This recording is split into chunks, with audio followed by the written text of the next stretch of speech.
guys. Hey! I'm Miss Kelly. And I'm Miss Ham. And we're just here to kind of wrap up our unit that we've done together and make sure that you understand all the points about pandemics. We're really excited to look at the history and the science behind what you've learned this unit. Sure are, so hold on tight. Here we go! The driving question for our unit has been, how has advancements in technology and communication equipped us for action in our current pandemic?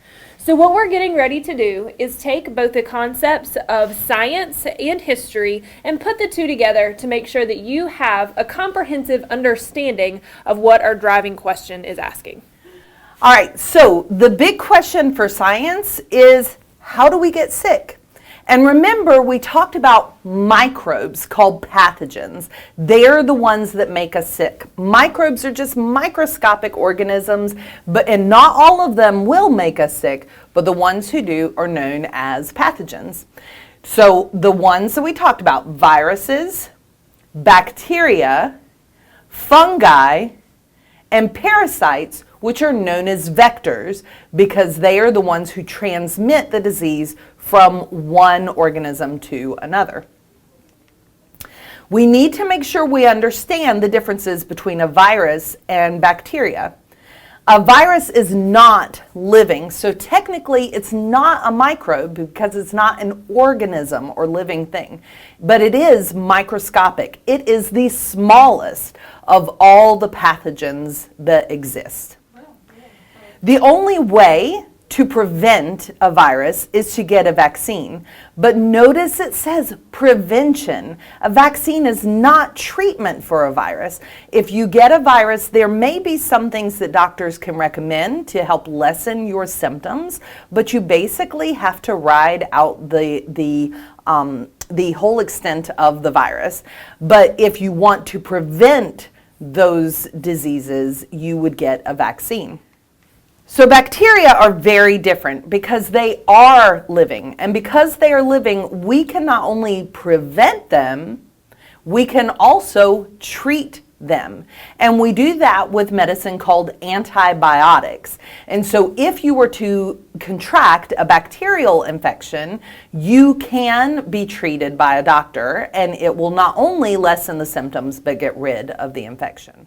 So you also need to make sure you understand the difference between an epidemic and a pandemic. In an epidemic, it's more people who are sick than normal, but it's still in a small localized area. I gave you the example of if we were to start spreading strep throat among the 8th graders at Innovation Academy. That is more than our normal number of sick people, but it is still in a small space, not a really big area. And this small space could be a town, it could be a state, but it's not going to mean a lot of people.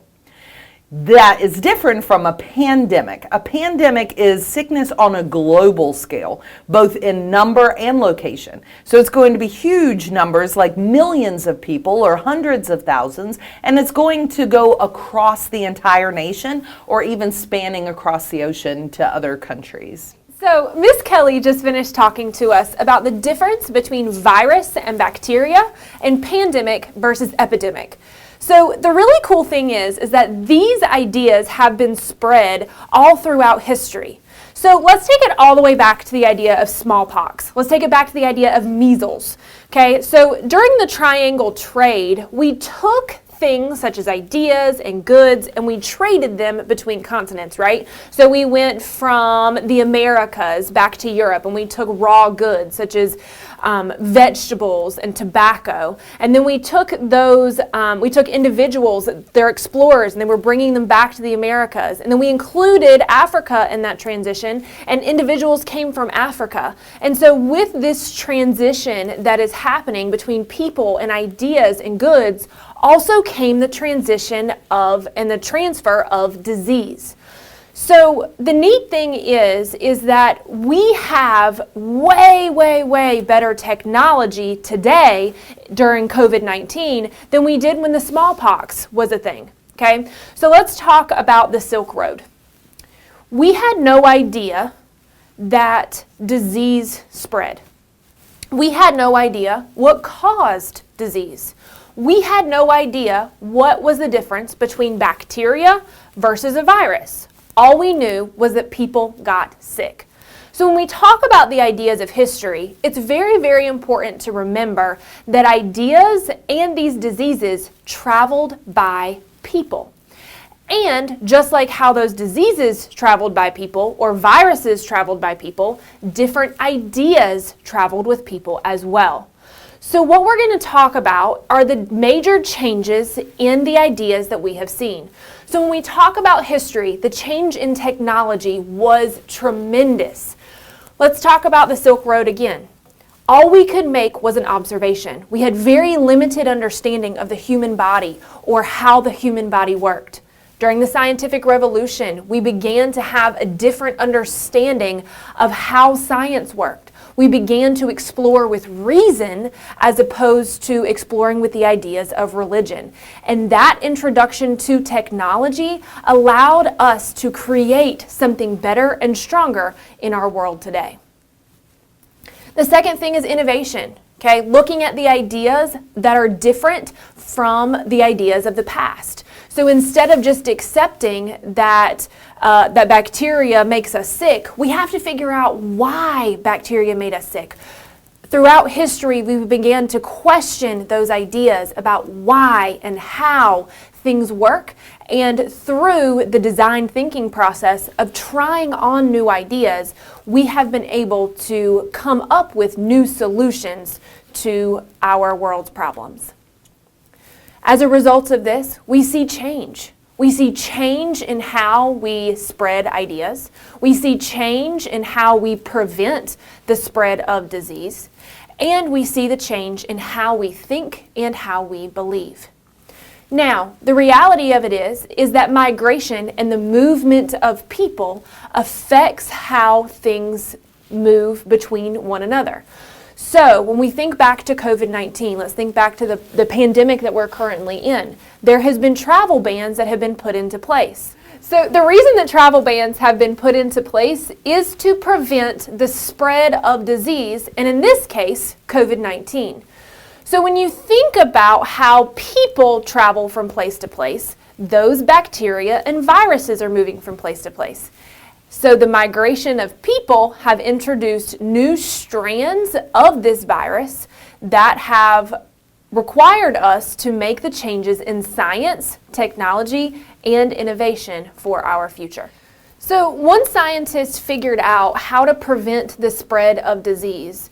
Something that we had to do was develop ideas that remained the same over and over and over again.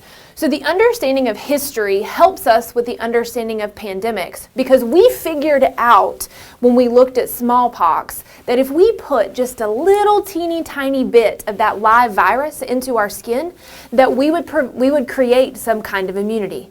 And as we went through the Spanish influenza in 1918, and as we've gone through the COVID-19 pandemic, we have developed an understanding of how science impacts how our bodies react to bacteria as well as to vaccines. And so our responsibility as historians and as scientists is to be continuous in the practices that prevent us from getting sick. And number two, to not give up on the idea that things can get better, that things will continue to change, that things will continue to develop as we continue to move forward together. So let's talk about advancements. Let's talk about how history has allowed us to make things better. So with advancements of technology and communication, we have an advanced understanding of how science works. So instead of taking live disease from a scab of someone and putting it into a gash in our arm, we now have advanced understanding of what viruses are, what bacteria is, and how to effectively transmit that disease in order to prevent and build immunity to that disease. A major reason that we have this knowledge is because of the advancement in technology.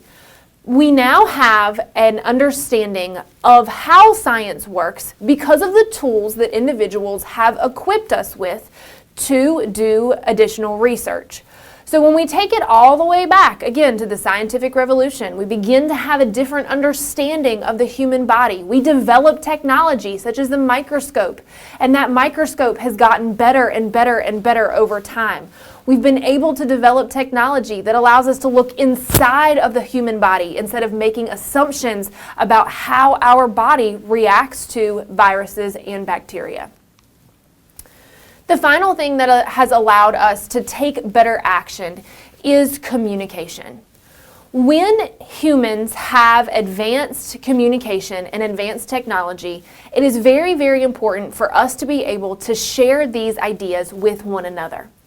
Because of mass media, we are able to have an understanding of things that are happening way across the world because we are able to understand each other, able to share that research, and able to dive deep into learning together. Now, when we talk about communication, it's really, really important to understand that technology and communication has enabled us to take action. We are currently living in the COVID-19 pandemic. Because of the advancements and the understanding of the world around us, we are equipped to take action, to wash our hands, to wear a mask, and to make sure that we're staying away from people that we don't have any understanding of where they've been or what they've done. So let's take a few minutes with Ms. Kelly and look at what we have learned between science and history that has empowered us to make a change in our current society. All right, so what have we learned from the past?